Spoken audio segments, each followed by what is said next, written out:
Hello beautiful and lovely gamers, my name is Jonal. Today we are breaking down a game I just had with a friend of mine on Anubis where I play Genji. And essentially breaking down how to play this new Genji and how strong it is and how to carry against some of these team composition that a lot of Genji players seem to be struggling with. This comes from when I private coach, when I talk to people, when I read comments and so on. A lot of people seem to be struggling with these bunker team composition that can very easily zone and pressure out the Genji player. So let's see how I try to circumvent that in this game. Of course, if you want to rank up and get better at the game, doesn't matter if you're bronze, which have 100, as long as you order before the 19th, it's just 25% discount or 20% discount on private coaching with me. So it's 40 euros for a 2-hour session. Hit me up on our Discord server if you are interested. And besides that, like on the video helps against YouTube's abusive algorithm, which have been hating me since I had a 2-week exam break. And of course, a comment down below if you want to see more stuff like this, potentially with what heroes, so that I can know about that. It's always appreciated. Subscribe, bell notification, all the good stuff.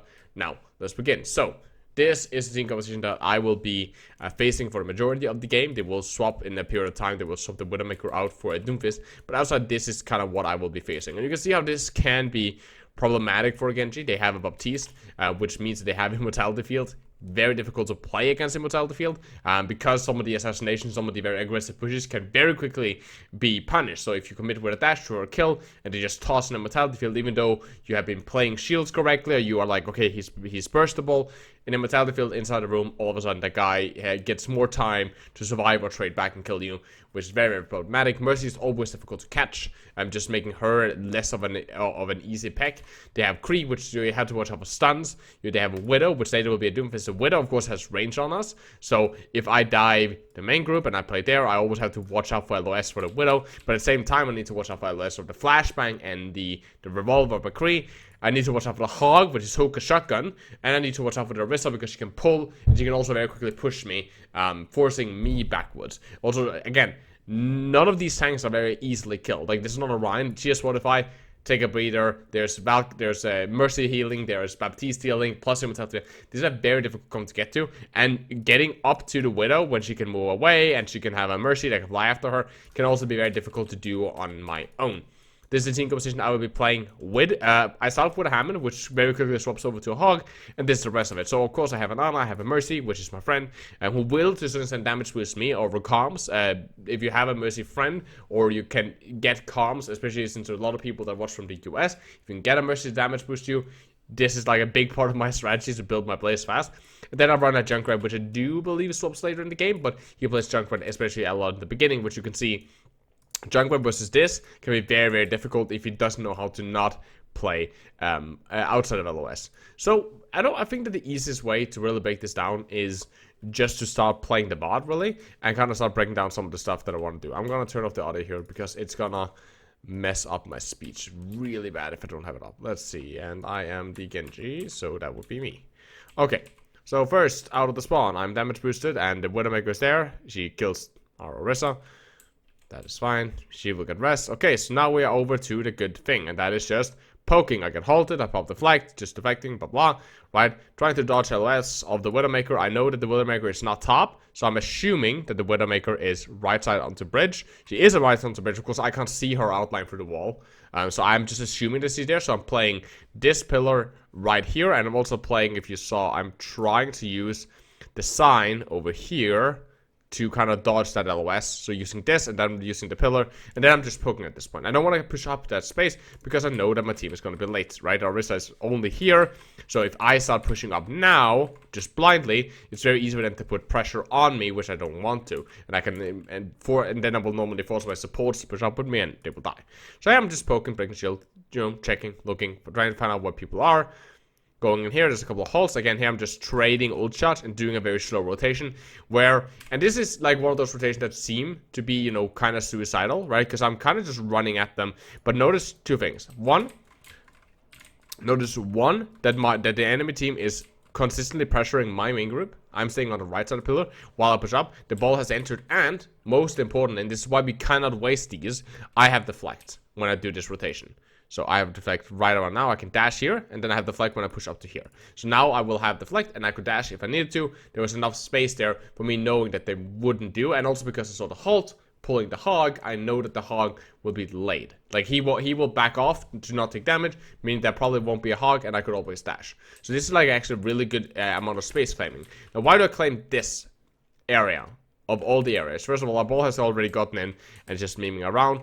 Looks like the McCree is being really dumb and jumping down. Also, this took the aggression of the Widow. For some reason, instead, again, like this is like very common in like lower elos, even like this is like diamond game or something like that. My account is close to Masters, SR wise, but I think this is like a diamond game, mid diamond or something like that. And they still chase the Hammond for no particular reason. There's nothing they can do about this Hammond. They can't really kill him. He can take health packs. Them dropping, then ruining their positioning instead of punishing rotations and pushes. It's just done. This position is really good. One, I can climb here. So if I got pushed here, I could always climb. Two, I could dash to here and then climb. So if I had to burn the dash, I could climb and I could play safely here. And second of all, the access that I have. If my team want to rotate left and also want to rotate left, I can play left and I can play the high grounds up here with a rotation through here. So I can easily, you know, pressure the Widow as she retreats to this top area. If not, then I have direct access to the tank line, and I can play very, very aggressively. And this is what I'm going for right now. Again, the wink of distance of Genji is, yes, looking for kills. Right now, I'm looking for a kill, but I know I won't get anything. They're most of the reasons up, and we're not pushing them. But therefore, I'm just looking for ultras. Just want to build my Dragon Blade, and that's like my main priority at this point. Get that Dragon Blade up and running. And you will see how fast I will build some of these Dragon Blades. Here, I'm just trading with this Baptiste. He drops some high ground. That's really great. I have a Mercy, right? Popping Deflect onto the Widow. This is something you should do. I could have dodged this Widow. I could have dodged the rest of the Widow. I knew I was picking the Widow. So you need to think if you're comfortable with using Deflect in this way. I missed my headshot, but I still got some pressure off on her. So you gotta ask that bad, because what I could done, I could just have played behind this dummy and use the walls to kind of climb with. But I on purpose they peeked her. As you can see, my crosshair went to the bridge as I expected her to be on bridge. She wasn't on bridge. She was down here. Fortunately, didn't get the kill, which kind of sucks, but it's fine. Then I do this. This is really, really, really aggressive. It's a very, very aggressive move, and I'm really lucky to a certain extent that this Kree here is a bot and doesn't punish me. Because right now, I already burned the deflect. So if I peek the Kree here and the Kree would be playing close, right? I would have been assuming that he would still be playing bridge because there's no real reason for him to push up. But as you saw when I climbed up that I saw the Kree. So immediately I should be dead here. The Kree would have been this up here. He should have flashed me, and then he should have killed me. And I would either die to him, or I would most likely die to him. If not, then I could of course dash back out to my team, but I wouldn't be allowed to claim the amount of space I do. Since he doesn't do that, and since again this would have worked if he either played here, so if he played onto here on the bridge, or if he for some reason dropped like he do here, he drops to attack the Mercy or some bullshit. Because he does that, and I have free reign on the tanks, and I will just do whatever I can do to force out abilities of the tanks and to try my very best and just building up Dragon Blade. And you can see this how I'm pushing this. Orisa, I don't care about their Mentality Field, because again, their Mentality Field doesn't do anything. These guys are not dying anyway, so I don't care about that. I only care about dinging these two and building up my Dragon Blade. She pops that. Again, I'm using the pillars. And again, notice this. This is one of the things that you can abuse against Orisas and Hogs, is just playing the pillars like this. Right? Because, like, again, what are they going to do about it? I have dash, I have deflect. They can't really hook me. They can't really do much. If they push me, I can climb up. I can move around the pillars. I can drop down. I can climb back up again. I can keep a lot of pressure here without exposing myself too much by using the pillar and by using the low ground underneath me. So using here and using the pillar, so the pillar and down here, to avoid the hog and avoid the Orisa while still keeping a shit ton of pressure directly on them. Now my Mercy here, which is actually my friend, he does a big mistake. So of course he flies, he tries to avoid the McCree, and what he does is he overflies, so he flies too far with his Guardian and flies to here instead of flying and then trying to play, you know, over here or playing the pillars. It's fine. He's got caught in a really bad position because we are already started to lose players, and we're not, like, my team is not doing a lot here, in the sense that we're not keeping any pressure. We're not really pushing them in any way, shape, or form. The McCree's out of position, so of course we just try to kill him. Somehow he fails killing the Mercy. I don't think this Kree is very good. But again, like, you gotta also do that. When you play ranked games, especially in all the elos, you gotta look who you can abuse, and like who is bad from their team, and if you can abuse them in some way, shape, or form. And here I just continue playing my game, right? Again, I'm building a Dragon Blade here. I just think I'm gonna jump back all the way a little bit so we can see this like in a full session. I take the left side. I deflect the Widow. Right, I have 5 seconds, I play aggressively here, I just try to push up past the shield. I'm allowed to stay here, so I stay here for longer than what I originally wanted. I just want to trade a little bit, but they allow me to stay here. I press the wrist. I notice that I don't use the dash here because I don't think I can get the kill, so I'm just going to hold that. He's out of position. I missed my rotation. That's fine. I'm just chasing this guy down, getting that kill, making sure the Mercy doesn't try to res him. My team is already now by long shot dead. I deflect, and I have Blade. And again, notice the old economy right now. Baptiste has his, no one else has anything. We have a Widow that almost have walls, right? None of my teammates either doesn't really have any ultimates, but I have my Blade already. So I've been playing this game where I've been playing very close, and I've been, really easily active. If you notice my positioning, I'm very active from the beginning of this all the way to the end. So if I'm playing here, giving me access to this rotation, so I can play top, giving me access to courtyard, giving me access to mega room, and the early area here, I can also rotate here to go want to directly walk here to pressure a Widow, and I can also move from this side over here and pressure directly onto both the general high ground, but also onto bridge. And those are my general spots. And from here, of course, I can move and pressure the point, or pressure this high ground, or pressure the other high ground from these positions. So this one spot here allows me to kind of give my choices. And then I just start playing here, where I can still fall back. I can still go back here, right? I can still go down. I can still pressure the bridge. I can still pressure very far, right? Or even pressure over here if the Widowmaker takes this position, which is a different angle. So again, I have my angles, and I have kind of my LOS just ready at all points, ready to kind of look for a kill. But if I don't get any kills, I'm still just trying to play aggressive. Here I do die in the end. It's like I stayed for too long, and I think we can all agree on that. I saw my team kind of coming back and my team being alive and so on, so I was hoping that we were like, I was there, okay, we're doing something here, so I was staying alive, trying my best. Died. Now I'm a little bit staggered, but it's fine. And just one of those things, I rather want the mentality of me trying to stay alive and looking for a fight than anything else. Deflecting the high noon to break their shield. I'm just going to stay here. And the reason I'm staying in main is for the very easy reason. Again, look where my team is. I have a 3-man push that's coming through here with both tanks. Notice immediately what the enemy team has done. They have rotated their shields this way. They put their people. Everybody is looking this way except the Widowmaker, who is like still scoping main. Meaning if I can get a blade off here, I'm waiting for nano because we're 91%. If I can get a blade off here, I can very easily wipe them from this angle, in my opinion. Like, it's a very easy angle. They are not looking at me. They're hopefully draining resource over here. The issue is that I'm not the only one here. My Junkrat is also in main still, and that's the issue. Then, since my other DPS player does not roam for some weird reason, he's stuck here. He's left behind. This maker doesn't have damage anymore.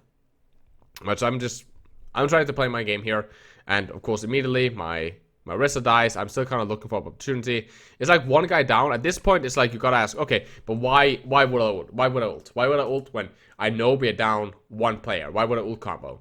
And the simple reason is that if I ult now, I can hopefully force some of their ultimates out, and I can try to make a play. If I hold this forever, I'm just giving the free wins. Every time I lose one player and I don't commit, I don't try, when I think there's still something I can do here, I just give them free wins. And they do, for example, pop Valkyrie, which is which is a pretty big ultimate for me. So I go in here, I get nanoed, I'm kind of swinging, right? The Widow gets my Mercy, which kind of ruins this entire push for me. I mess up my Dragon Blade here in the end, which I could have comboed, right? But still, I managed to force out, by popping that ultimate, I got out Whole Hog, I got out the Valkyrie, so I'm completely okay with this.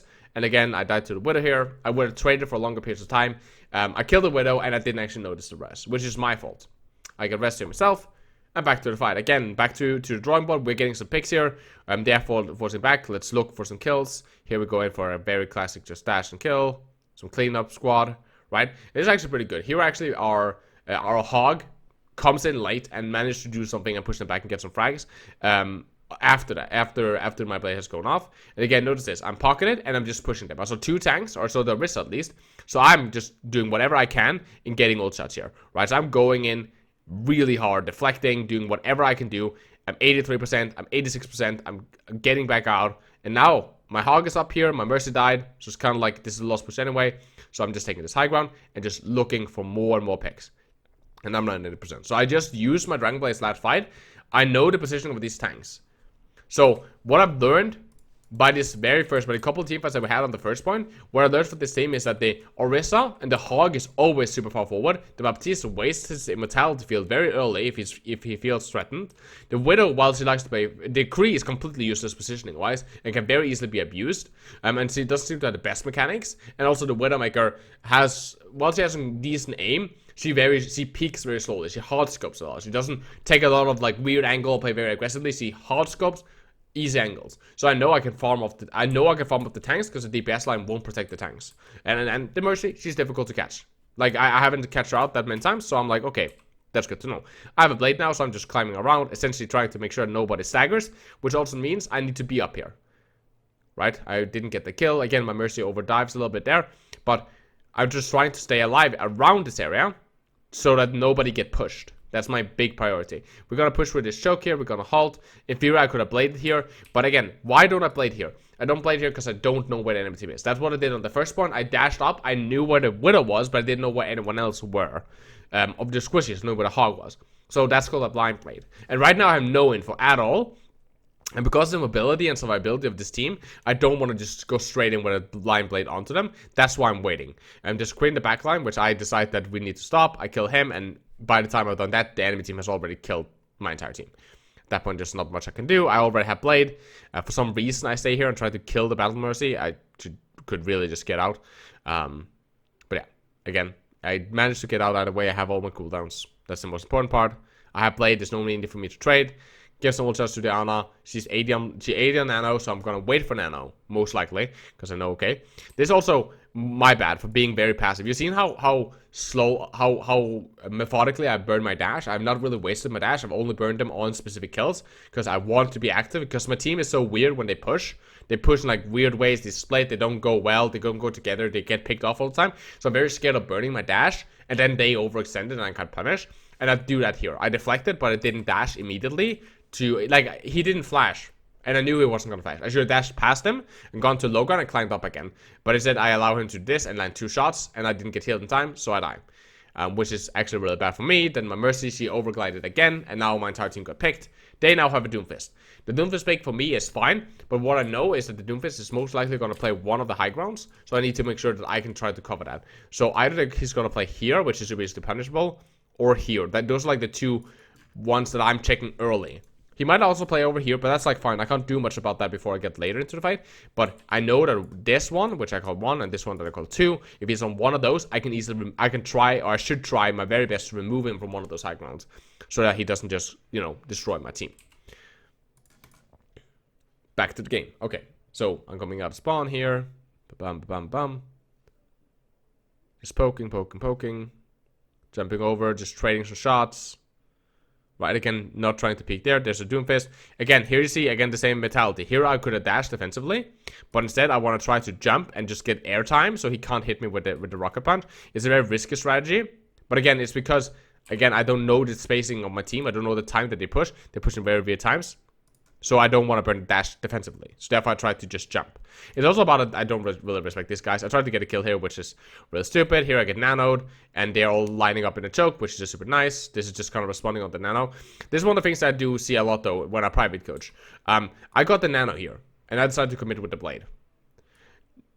I only committed with the blade because I thought I could do something. And I see a lot of time where people get nanoed in like really weird spots. Like this, for example, right? I'm in front of the team. Notice where my team is. My team is all the way behind here. I have no pressure on the front line.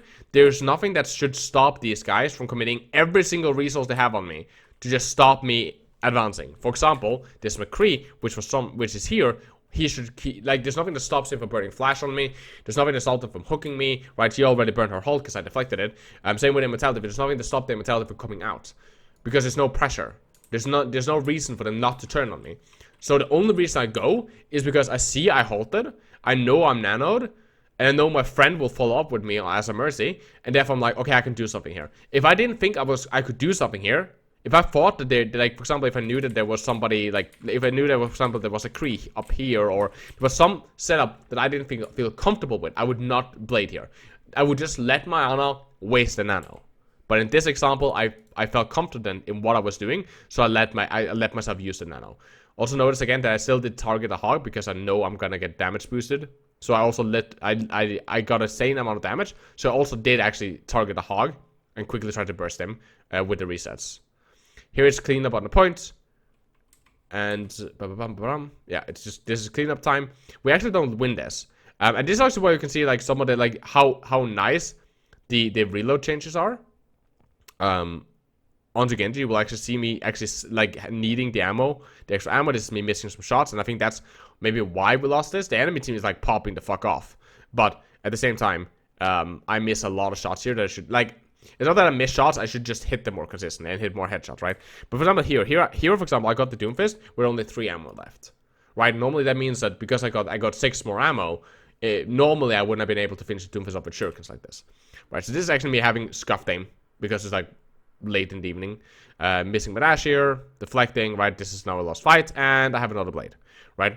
So yeah, I've been trying my very best to just chain onto my dash onto most of my targets, right? So if we look at this again, I go in here, right? I start doing my very best at looking, okay, what are we targeting here? Who are we on, right? The Mercy, for example, comes in. Okay, she should die way faster than what she did. Okay, Doomfist now. He should be the next target. He ults. Okay, then it's the Hammond. The Hammond goes left. Kill the Hammond. Now the Doomfist. Doomfist should be the next target. Right, so I'm trying to look at like who my team would target because I want fast resets. I want the fastest reset I can get. So I'm more instead of calling targets, because I'm not really calling target, I'm looking at what would be a good target. And as soon as the fight is lost, I immediately target the hog because I want the blade. So I immediately, the fight's lost. Okay, get as much ult shots on the blade. I'm dead anyway. Just try to get as much ult shot and get the fuck out.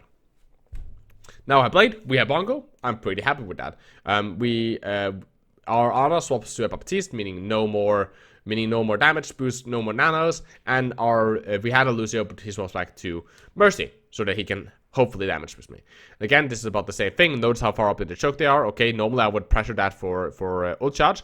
Our soldier splits in main because he dies, and you kind of notice that this is kind of what happens when you have tanks that push really weirdly. They don't push in synergy, and they don't apply pressure on the map as they're supposed to. At the same time, I have a DPS that's constantly like pushing alone or pushing from mid or something like that. And this is how I mitigate it, by just trying myself to push with the closest thing that I can to a main group. I know there's no way I'm fucking killing this Tracer without leaving my entire main group. So instead of thinking I should save this soldier in the 1v1, I'd rather throw some shurikens, ding her in the head, hope he kills her, and outside of that, I'm like, okay, cool, that means that there's no Tracer in main group. Let's see if we can do something with it. I have blade now, I want to burn it. I see a couple of players, I see the Lucio overextend, and I try to go in and I get a couple of kills. That's 2 picks. The Moira fades because I waste that. I try to hold hog because my Mercy overcommits with the glide again. So again, this is kind of like one of the issues.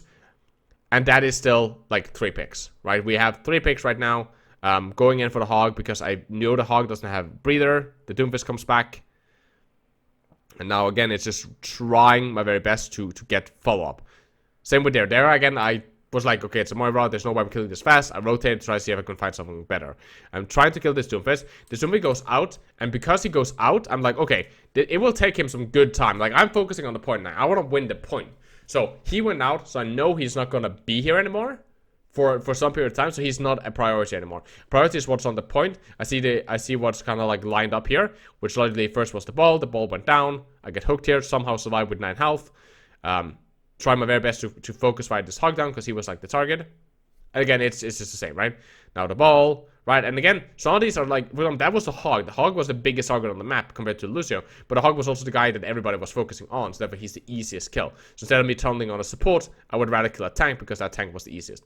Here I played, it's overtime, I don't have a choice, but at this time all my supports are dead, my tanks are dead, and there's no reason for them not to focus fire me down. So yeah, so that's how I play against this. And this is like, I'm later going to carry way harder, especially on Hanzo. So if you want to see that the Hanzo part of the VOD, I assume that most people turned off because we are 23 minutes into the video. But if you're interested in watching the Hanzo VOD, I can also upload the Hanzo VOD, which is way more carry. This is far more about how do you deal when you have a poor team. So bad team structure in a way of pushing and DPSs that split alone and so on, and weird healing and so on. The people that puts themselves out of position and always get picked off. And this is how I try to do my very best with it, which is building nano blades and building up my blades and getting 3 picks, 4 picks with the blades, still ending up losing the fights. But at least with a slightly better team, we would have done more. And again, we also do end up winning this game because I managed to pop off on Hanzo and Genji and so on my defensive part. Outside that, again, a like on the video helps continue YouTube. If you want to hire me as a private coach, 50 euros for a 2-hour session. Actually, if you order before the 19th, it's 40 euros for a 2-hour session. Hit me up on the Discord server link below, including my Twitter and my Twitch. I hope I see you guys there. Happy holidays. Please take care of stay positive. I love you guys very much. As always, my name is Jonal, and you guys keep the enemy in your crosshair.